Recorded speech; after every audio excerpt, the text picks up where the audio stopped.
Dígale ahí, Señor Jesucristo, esta mañana sé que la palabra que voy a escuchar es tu palabra y dispongo mi corazón para recibirla y te pido para que el Espíritu Santo me dé revelación de esa palabra para poderla entender profundamente, ampliamente y ser edificado. En el nombre de Jesús te lo pido, Padre. Amén. Abra su Biblia, por favor, en el libro de Santiago. Hoy vamos a estar hablando un tema acerca de cómo vencer la tentación. ¿Cuántos son tentados? Todos somos tentados, ¿verdad? Así que vamos a ir a Santiago, capítulo 1, y vamos a ver ahí qué es la tentación. Dice así la palabra del Señor, Santiago capítulo 1, versículo 12. Bienaventurado el varón que soporta la tentación, porque cuando haya resistido la prueba, recibirá la corona de vida que Dios ha prometido a los que le aman. Cuando alguno es tentado, no diga que es tentado de parte de Dios, porque Dios no puede ser tentado por el mal, ni él tienta a nadie, sino que cada uno es tentado cuando de su propia concupiscencia es atraído y seducido. Entonces la concupiscencia, después que ha concebido, da a luz el pecado, y el pecado, siendo consumado, da a luz la muerte. ¿Qué es la tentación? Nos dice aquí la palabra del Señor que la tentación es la seducción y es la atracción, donde participan tanto la concupiscencia propia de cada uno, como también, por supuesto, participa el diablo y el mundo, el sistema del mundo. Dice que cada uno es tentado cuando de su propia concupiscencia, cada uno de nosotros es seducido y es atraído. ¿Para qué? Para que cometamos pecado. Ese es el plan, que cometamos pecado, porque la paga del pecado es la muerte. ¿Qué es la concupiscencia? La concupiscencia es el deseo de la carne, el mal deseo, los deseos malos que aún en el Hijo de Dios, aún en una persona nacida de nuevo, eso permanece ahí. La concupiscencia de uno puede variar en relación a la concupiscencia de otro, los malos deseos, porque la concupiscencia fue alimentada, hablemos de hijos de Dios, fue alimentada en el tiempo en que nosotros le servíamos al pecado. Cuando el pecado reinaba en nuestra vida, nuestra alma fue alimentada por el cuerpo pecaminoso carnal y alimentó la concupiscencia en diferentes áreas. Por eso dice que cada uno es seducido y atraído de su propia concupiscencia. No diga que es tentado de parte de Dios. ¿Por qué? Dios no puede ser tentado por el mal, ni él tienta a nadie. Y dice que la tentación viene, seduce a la concupiscencia. Y cuando la persona no resiste y no soporta la tentación, entonces esa concupiscencia concibe, da a luz un hijo, da a luz la muerte cuando se peca. El plan de Dios para sus hijos es que no caigamos en la tentación, que no pequemos. Ese es el plan de Dios. Dice en el versículo 12, léalo ahí, bienaventurado el varón o la mujer que soporta la tentación, porque cuando haya resistido la prueba, recibirá la corona de vida que Dios ha prometido a los que le aman. Cuando una persona, cuando un hijo de Dios soporta la tentación, porque hermanos, la tentación hay que soportar, hay que resistir. Todos lo sabemos, ¿verdad que sí? Hay que resistir. Si uno no resiste, cae en la tentación y cae en el pecado y da a luz la muerte. Pero si uno soporta la tentación y resiste la tentación, entonces es bienaventurado. Porque cuando pasa la prueba, cuando termina el periodo de la tentación, entonces recibe una corona de vida que Dios ha prometido a los que le aman. ¿quiénes son los que aman a Dios? Los que resisten a la tentación. Si alguien no resiste a la tentación, no ama a Dios. Por eso es que dice, bienaventurados los que soportan la tentación, porque cuando haya pasado la prueba y la haya resistido en medio de la tentación y no haya caído en el pecado, entonces Dios le va a dar una corona de vida, una corona de bendición. Y no solamente estamos hablando de la corona de la eternidad, de la vida eterna. Estamos hablando aquí también de una corona que Dios le da a usted aquí. Pongamos un ejemplo. Todos somos seducidos y atraídos. Pero los jóvenes están en una etapa donde la Biblia llama que hay una cosa que le llama las pasiones juveniles. Las pasiones juveniles son concupiscencias juveniles. Deseos que se despiertan en la vida de los jóvenes. Pero hay palabras de Dios, hay mandamientos de Dios para los jóvenes, igual que para los viejos.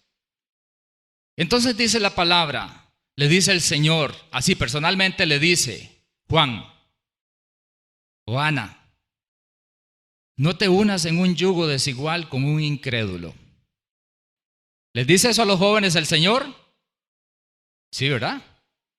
Es cierto, eso es palabra de Dios. Pero sucede que el joven es tentado cuando su pasión, su concupiscencia está ahí deseando y es tentado porque entonces le aparece, decíamos antes, un egipcio o una egipcia, ¿verdad? Y Dios le dijo que no se juntara con los egipcios y entonces quiere unirse al egipcio. La tentación le dice, éntrele. Tiene dos opciones. O desobedece a Dios y da a luz la muerte, porque si cae en la tentación da a luz la muerte. Y la muerte, no hablemos aquí exactamente en este momento, aunque puede llegar a ese punto, pero no hablemos en ese caso de una muerte eterna, pero sí hablemos de una consecuencia de corrupción, una consecuencia de algo malo que le va a venir. Pero si el joven se fortalece en el Señor y resiste a la tentación, entonces dice, no, porque yo soy hijo de Dios, yo soy hija de Dios, yo soy santo. Y el Señor me ha dicho y me ha enseñado que yo no debo unirme en un yugo desigual con una persona que no es santo, que no es creyente en el Señor. Y resiste, y soporta, y resiste la tentación. Cuando ya ha pasado eso, cuando resiste y soporta, ¿qué va a recibir? La corona de vida. Entonces, ¿sabe qué? Dios le va a dar una buena pareja. Dios le va a dar una buena persona y va a tener una buena vida. Va a tener una buena relación, un buen noviazgo y luego va a tener un buen matrimonio y va a tener felicidad en su hogar. Amén. Así funciona. Y así es para todos. Cada vez que resistimos a la tentación, Dios nos da la corona de vida. Él siempre nos da la corona de vida que Él ha prometido a los que le aman. Entonces el que le ama es el que resiste a la tentación. Porque cuando uno ama el pecado, no ama a Dios. Si ama a Dios, no ama al pecado. Solo hay dos opciones. No podemos amar al pecado y amar a Dios al mismo tiempo. Porque en el momento que amo el pecado, me convierto en un enemigo de Dios. Si alguno ama al mundo, el amor del Padre no está en él. El amor hacia Dios no está en él. Si alguno ama al mundo, el amor de Dios no está en usted. Necesita arrepentirse y convertirse al Señor. Amén. Dice en Juan que no nos engañemos. El que hace justicia es justo. El que no hace justicia no es justo, es injusto. Así que no se engañe. Trate de nunca engañarse. Entonces la tentación es la atracción y la seducción, que proviene de la concupiscencia de cada uno, pero también participa el diablo desde afuera y el mundo. Romanos 6, versículo 12, dice así: no reine pues el pecado en vuestro cuerpo mortal, de modo que lo obedezcáis, ¿en qué? En sus concupiscencias. Nosotros no debemos obedecer a nuestras concupiscencias. ¿A quién debemos obedecer nosotros? ¿A quién? A Dios, a su palabra. Pero la concupiscencia le dice a uno que haga cosas. ¿A cuánto les habla la concupiscencia? A todos nos habla la concupiscencia. Pero nosotros no hemos sido llamados como hijos de Dios a obedecerle a la concupiscencia. Para eso Cristo murió en la cruz, para vencer el pecado, destruir el poder del pecado y que nosotros, con Cristo en el corazón, podamos obedecer a Dios. ¿Qué fue lo que hizo Cristo? ¿A quién le obedeció Él? Al Padre. Vamos a ver, ¿había concupiscencia en Cristo? Sí había. Porque Jesús dice la palabra que Él fue tentado en todo. Si no hubiera habido concupiscencia en Él, Él no puede ser tentado. Por eso fue que Jesús, cuando Él fue engendrado, y se los he compartido muchas veces, cuando Él fue engendrado, fue el espermatozoide santo que sopló el Espíritu que vino de arriba y lo engendra en el óvulo de María que tenía el pecado que venía de Adán. La concupiscencia estaba en el óvulo que provenía de María. Y Jesús tenía concupiscencia. Por nosotros se hizo pecado, dice la palabra, para que nosotros fuésemos hechos justicia de Dios en Él, en Cristo, para que pudiéramos cambiar de naturaleza. Pero Él destruyó la concupiscencia en la cruz del Calvario. Él destruyó el pecado, destruyó el mal, venció todo. Entonces sí tenía concupiscencia Jesús, porque tenía pecado.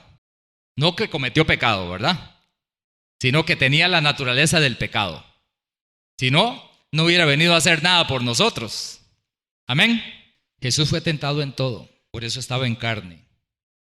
Y Él vino a destruir el poder del pecado para que usted y yo podamos ser libres a través de Él. ¿A quién no hay que obedecer? A la concupiscencia. Y vean que estamos hablando de hijos de Dios. Lógicamente, en aquel que no ha nacido de nuevo, el pecado está y la concupiscencia está. Pero cuando el poder del pecado en lo más interno es destruido, en el Hijo de Dios quedan los vicios en el alma, que eso es lo que se llama la concupiscencia en el creyente. Estamos hablando de cómo vencer la tentación. Romanos 13:11 dice, y esto, conociendo el tiempo, que es ya hora de levantarnos del sueño, porque ahora está más cerca de nosotros nuestra salvación que cuando creímos. ¿Dónde está Adrúbal Rojas? Allá está. Adrúbal, está más cerca su salvación hoy que hace ¿cuánto? Hace 40 años creyó en Cristo. Tiene un poquillo más que muchos, ¿verdad? Pero su salvación está más cerca hoy que cuando creyó. Eso dice, pero también dice, y esto conociendo el tiempo. Hay que conocer el tiempo. ¿En qué tiempo estamos? Que es ya hora de ¿qué? Es hora de levantarse del sueño. Hay tiempo para dormir y tiempo para levantarse. Pero este es tiempo de levantarse del sueño, porque ahora está más cerca de nosotros nuestra salvación que cuando creímos. Porque cada día que pasa, después de que usted ha creído en Cristo, su salvación está más cerca.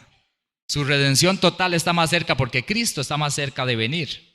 Y además de eso, usted está más cerca. Si Él no ha venido, de todas maneras, usted está más cerca de partir a Él.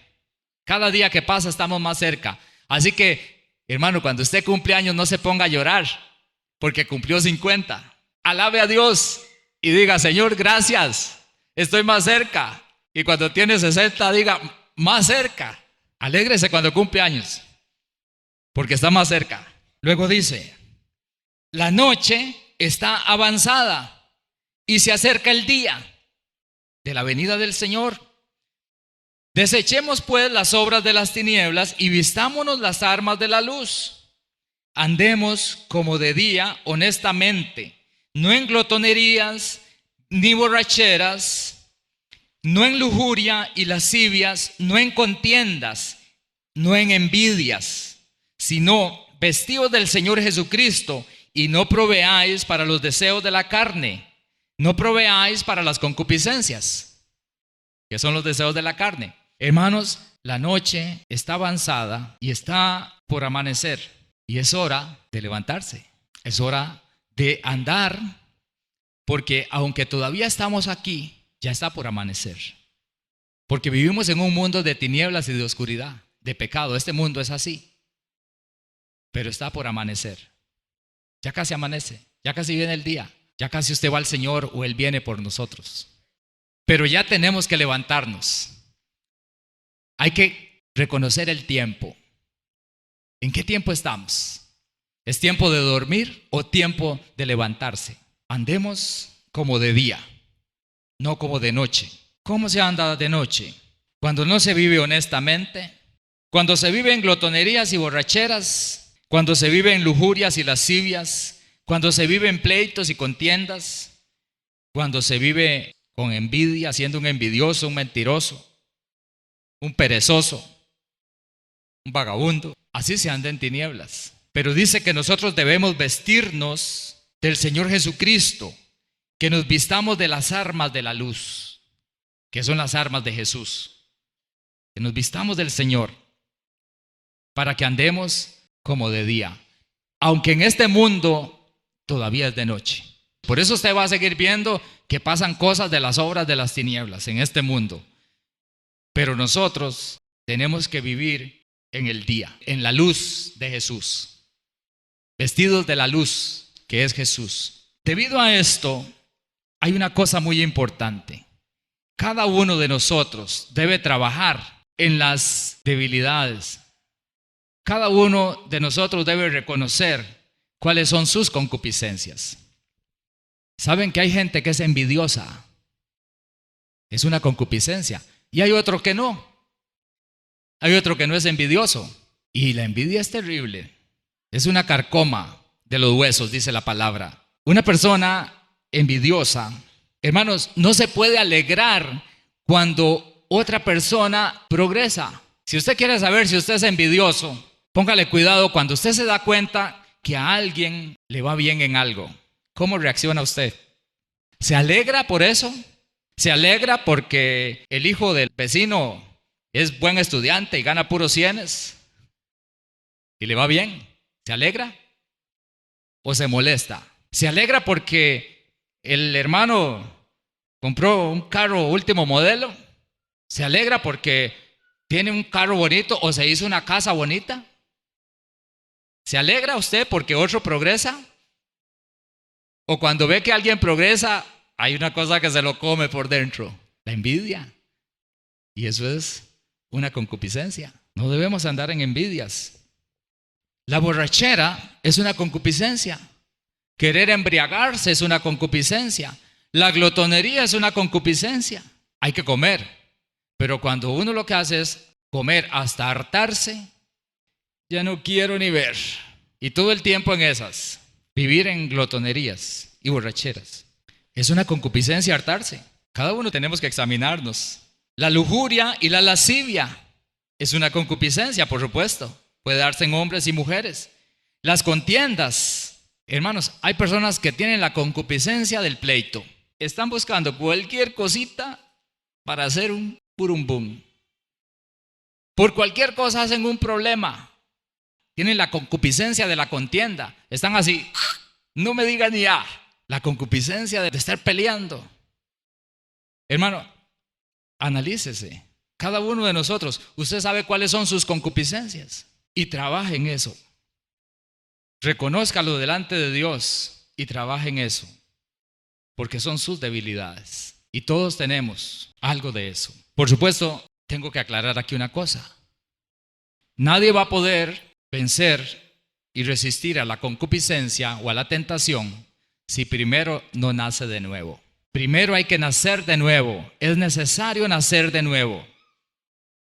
Es necesario arrepentirse, aborrecer el pecado y creer en Jesucristo y aceptarlo en el corazón y bautizarse en Cristo Jesús para que el cuerpo pecaminoso carnal, el poder del pecado, que es una cosa aparte, una cosa es el cuerpo pecaminoso carnal, que es un ser espiritual que mora en todo ser humano hasta que nace de nuevo. Y otra cosa es la concupiscencia, que es el vicio que queda en el alma. Son dos cosas aparte. Pero si uno no nace de nuevo, no ha nacido de nuevo, no puede vencer la concupiscencia. Es necesario nacer de nuevo, primeramente, arrepentimiento y fe en Jesucristo para nacer de nuevo. Para que el poder de Dios actúe en nuestra vida y haga un milagro de regenerarnos, que Cristo venga a morar al corazón. Porque solo con Cristo en el corazón podemos vencer la concupiscencia. Santiago 4:16. Santiago 4:16 dice así: pero ahora os jactáis en vuestras soberbias. Toda jactancia semejante es mala, y al que sabe hacer lo bueno y no lo hace, le es pecado. Quiero aclarar aquí una cosa muy importante. Es una revelación del cielo de esta palabra. Para el Hijo de Dios, para el cristiano no comienza a pecar haciendo lo malo. Escuche bien, el cristiano no comienza a pecar haciendo lo malo. El cristiano comienza a pecar dejando de hacer lo bueno que sabe hacer. Al que sabe hacer lo bueno y no lo hace, le es pecado. ¿Cómo vencer la tentación? No hay que dejar de hacer lo bueno. Lo bueno que Dios nos ha enseñado que debemos hacer. Voy a repetirlo. Para el creyente, para el Hijo de Dios, el pecado no comienza cuando empieza a hacer lo malo. En el Hijo de Dios, el pecado comienza cuando deja de hacer lo bueno que Dios le ha enseñado que debe hacer. Aquí vamos a ver 4 pasajes y los vamos a ver tal vez un poco rápido, porque no voy a adentrarme en esos temas, pero voy a mencionar por lo menos 4 o 5 cosas aquí, cosas buenas que usted y yo sabemos porque Dios nos ha enseñado a hacerlas. En Mateo 26:41, Jesús nos enseña a hacer lo bueno. ¿Qué dice? Velad y orad para que no entréis en tentación. El espíritu a la verdad está dispuesto, pero la carne es débil. Velar y orar es bueno. ¿Cuántos saben velar y orar? Debemos velar y orar para que no entremos en tentación, para que no seamos vencidos por la tentación. Por eso el creyente que deja de hacer lo bueno comienza a pecar. Cuando deja de orar ya empezó a pecar. Cuando deja de velar ya empezó a pecar, porque sabe hacer lo bueno pero no lo hace. Por aquello de que alguno pensara de que no hay problema con dejar de orar, pero sí hay problema, porque de dejar de hacer lo bueno luego pasamos ¿a qué? A hacer lo malo.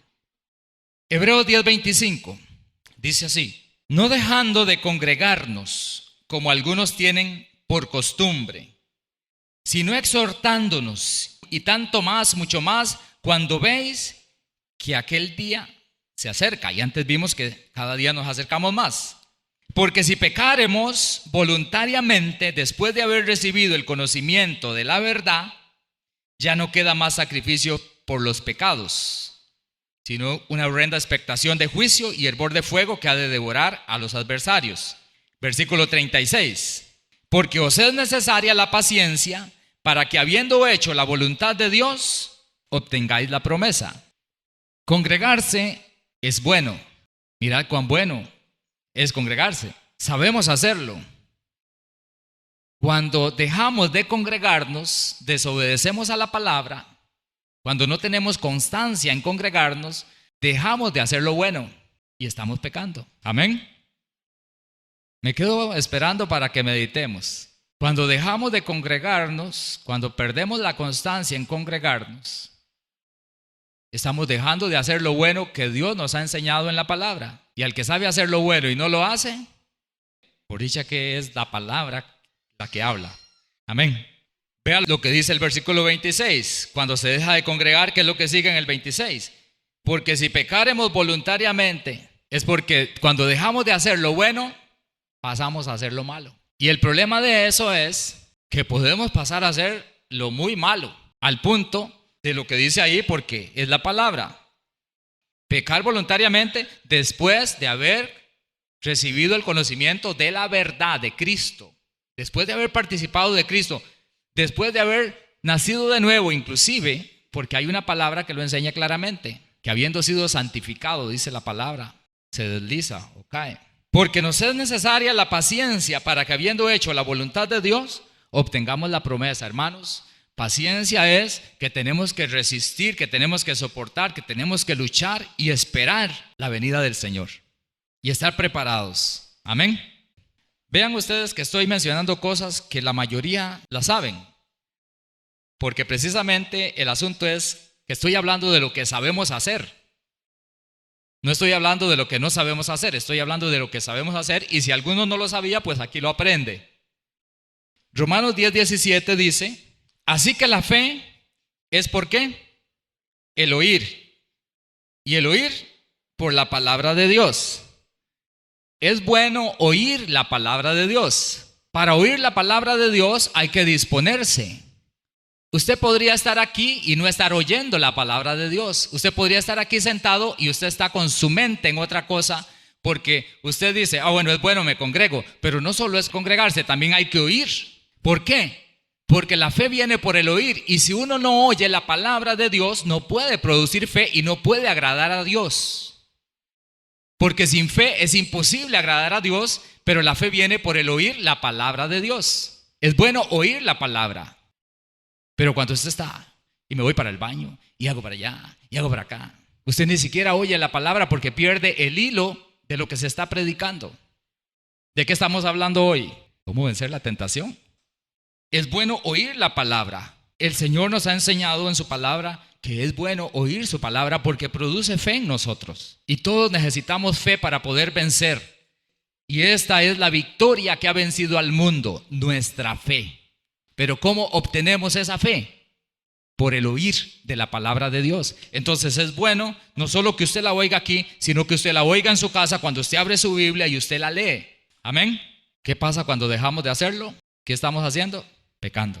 Gálatas 6:7 dice así: no os engañéis, Dios no puede ser burlado, pues todo lo que el hombre sembrare, eso también recogerá. Porque el que siembra para su carne, o sea que obedece a su concupiscencia, de la carne recogerá corrupción, muerte, problemas, hasta muerte eterna. Mas el que siembra para el Espíritu, del Espíritu recogerá vida eterna. No nos cansemos pues de hacer bien, porque a su tiempo segaremos si no desmayamos. Así que según tengamos oportunidad, hagamos bien a todos y mayormente a los de la familia de la fe. Es bueno sembrar para el Espíritu, todo lo que sea proveer para el Espíritu, para la siembra del Espíritu. Y es bueno hacer bien. Uno debe hacer el bien. Si nosotros nos dedicamos a hacer el bien, entonces vamos a dejar el hacer el mal. Dice: hagamos el bien a todos y mayormente a los hermanos, a los de la familia de la fe. Acostúmbrese a hacerle bienes a los demás. Haga cosas buenas para los demás. ¿Cuántos saben que hay personas que tienen necesidades muchas veces? Pero ¿cuántas veces nos quedamos insensibles ante las necesidades de los demás y no les hacemos el bien que necesitan? Y entonces más bien lo que hacemos es, empezamos a hacer el mal y empezamos a murmurar y hablar de la gente. Aprendamos a hacer el bien, ocupémonos en hacer el bien. El que sabe hacer lo bueno y no lo hace, le es pecado. Investigue si alguien tiene una necesidad y haga el bien. Aquí entre los mismos hermanos, porque dice, y mayormente a los de la familia de la fe. Investigue quién necesita algo y hágale el bien. Hebreos 4:14 dice: por tanto, teniendo un gran sumo sacerdote que traspasó los cielos. ¿Quién traspasó los cielos? Jesús, el Hijo de Dios. Retengamos nuestra profesión, nuestra fe. Porque no tenemos un sumo sacerdote que no pueda compadecerse de nuestras debilidades, sino uno que fue tentado en todo según nuestra semejanza, es decir, hasta concupiscencia y todo, pero sin pecado. Acerquémonos pues confiadamente al trono de la gracia para alcanzar misericordia y hallar gracia para el oportuno socorro. Hebreos 2:16 dice: porque ciertamente no socorrió a los ángeles, sino que socorrió a la descendencia de Abraham. Los descendientes de Abraham, ¿quiénes son? No son los que son según la carne, que sería el pueblo de Israel, no. Dice la palabra que son los que son según la fe. Todo aquel, sea israelita o no sea israelita, sea griego, tico, gringo, lo que sea, esa es la descendencia de Abraham. Todos los que creamos en Jesús. A nosotros nos socorrió el Señor. 17. Por lo cual debía ser en todo semejante a sus hermanos. ¿Ve que Jesús fue semejante a nosotros? Para venir a ser misericordioso y fiel sumo sacerdote en lo que a Dios se refiere, para expiar los pecados del pueblo, los nuestros. Pues en cuanto él mismo padeció siendo tentado, es poderoso para socorrer a los que son tentados. Cuando un creyente no deja de hacer lo bueno que sabe hacer, entonces puede acercarse confiadamente al trono de la gracia. ¿Para qué? Para hallar gracia y misericordia para el oportuno socorro. Entonces ese creyente que no ha dejado de hacer lo bueno, viene ante el trono de la gracia y se encuentra con un sumo sacerdote. Y ese sumo sacerdote, que es Jesús, el Hijo de Dios, Él nos entiende y nos conoce. Pero además de eso, y por eso tiene compasión, porque Él estuvo en una condición como la nuestra, en carne, y fue tentado en todo, pero Él nunca pecó. ¿De qué se trata el oportuno socorro? De que nosotros vamos ante el trono de la gracia para hallar gracia y misericordia, para que cuando nosotros entremos en la tentación, el Señor, que es poderoso, porque Él fue tentado en todo, pero nunca pecó, Él nos ayuda en el momento de la tentación para que no pequemos. De eso se trata el presentarnos ante el trono de la gracia, porque de las cosas más importantes que usted y yo debemos hacer constantemente en nuestra vida, y por lo cual nos acercamos en oración a Dios, no es para pedirle carros y casas y plata y esto y aquello y lo otro, como hijos de Dios, sino para decirle: Señor, mira mi debilidad, mira mi concupiscencia, esta, la que usted sabe. Soy un envidioso, tengo lucha en esto, soy tentado en esto. Señor, tú fuiste tentado en todo y nunca pecaste, y tú tienes el poder para socorrerme cuando yo sea tentado. Ayúdame, Señor. Necesito que me auxilies en el momento oportuno. De eso se trata el acercarnos al trono de la gracia, para hallar esa gracia, esa misericordia, para que el poder de Dios, de Jesucristo, fluya. ¿Por qué Él es poderoso para socorrer a los que son tentados? Eso es lo que dice la palabra. Porque Él fue tentado en todo, pero no pecó. Entonces, al enfrentarse Él a todo tipo de tentación, Él desarrolló un poder mayor que la tentación. Hay un poder superior a la tentación, y ese poder está en Cristo. Y es lo que nosotros tenemos que buscar ante el trono de la gracia. ¿Por qué? Porque si nosotros vivimos en santidad delante de Dios, hermanos, todo está perfecto. Todo está bien. Todo va a estar bien. Lo que hace que las cosas estén mal en la vida de un hijo de Dios es pecar. Porque la paga del pecado, muerte. Consecuencias, problemas, necesidades. Pero ¿cuál es la voluntad de Dios? Que vivamos en santidad. En primer lugar, que no dejemos de hacer lo bueno que sabemos hacer. Porque en cuanto Él mismo padeció siendo tentado, Jesús padeció siendo tentado. Por eso fue que padeció siendo tentado. El camino a la cruz, su crucifixión, todo lo que Él vivió fue siendo tentado. Y Él venció. Por eso dice en Romanos capítulo 6, el pecado no se enseñoreará de vosotros, porque estamos viviendo bajo la gracia de Dios. Y esa gracia es la gracia que nosotros hallamos cuando vamos al trono de la gracia, para hallar gracia y misericordia para el oportuno socorro. ¿Cómo vencer la tentación? No dejando de hacer lo bueno que Dios nos ha enseñado a hacer, y yendo constantemente al trono de la gracia para pedirle a Él, trabajando nosotros en nuestras debilidades, diciéndole, reconociéndole: Señor, esta es mi área, o estas son mis áreas en las que más soy tentado. Ayúdame, Señor, a no ceder, a no caer. Cuando soy tentado ahí, ayúdame, Señor. Amén. Tome un momento y dígale al Señor, porque Él está aquí presente: Señor Jesús, tú eres mi sumo sacerdote, que está sentado a la diestra de mi Padre Celestial. Tú eres poderoso, Jesús. Tú venciste, porque fuiste tentado y nunca cometiste un solo pecado. Tu poder es superior al poder de cualquier tentación. Ayúdame, Señor, en mis debilidades. Tú las conoces. Tú sabes de mi debilidad.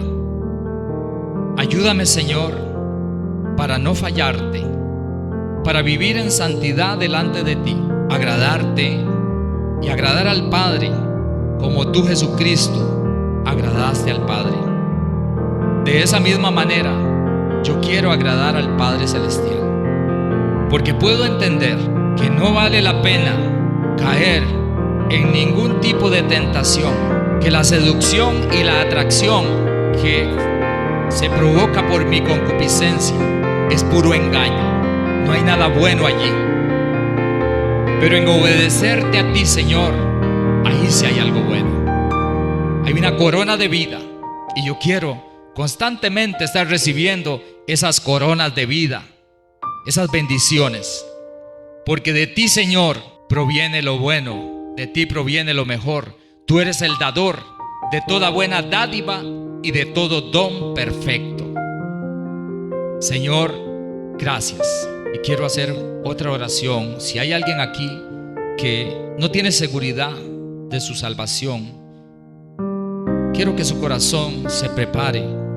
Dígale así al Señor: Señor Jesús, yo no estoy seguro de la vida eterna, pero puedo entender en tu palabra que tú viniste a salvarme. Tú viniste a perdonarme de todos mis pecados y a librarme de ese poder pecaminoso que me ha gobernado, que ha reinado en mi vida. Señor, yo abro el corazón y creo en ti, Señor Jesús, y te pido que me ayudes y que tu poder venga a mi vida, que tu presencia venga a mi vida y me hagas una nueva criatura.